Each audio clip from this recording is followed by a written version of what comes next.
គេរំបងពេលដែលបងជួបមកអូនពេលនេះលោកមិនជប់ក៏មិនដឹងមកពីអីព្រោះតែថ្លៃមើលមកតែជិះមកនៅស្ទាំងស្ទើមិនហ៊ានសារភាពប្រាប់អូនក៏ដឹងថាបងស្រឡាញ់អូនតែបែងដូងមិនហ៊ានសារភាពប្រាប់ស្ងួនខ្លាចអូនមានគេ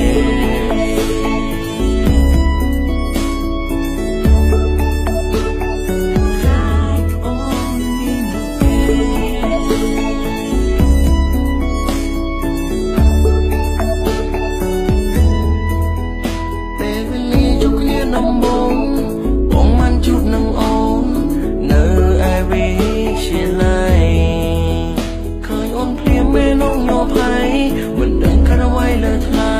នឹងត្រឹមពេលនេះនឹកដល់អូនអារម្មណ៍នេះជាអារម្មណ៍អ្វីហើយអ្វីក៏នឹងដល់ស្ងួនឬក៏បងលងស្នេហ៍អូនហើយតើឲ្យខ្ញុំធ្វើម្ដេចលោកអើយចង់សារវាប្រាប់ស្នាត្រើយតែខ្លាចអូនមិនស្ដីរងបងតើឲ្យបងធ្វើយ៉ាងណាទៅជាបាអូននិយាយថាបងស្នេហ៍លើប៉ាន់តាំងពីពេលគេរំបងពេលដែលបងជួបមកអូនពេលនេះលោកមិនជប់ក៏មិនដឹងមកពីអីព្រោះតែថ្លៃមើលមកតែជិះមកនៅ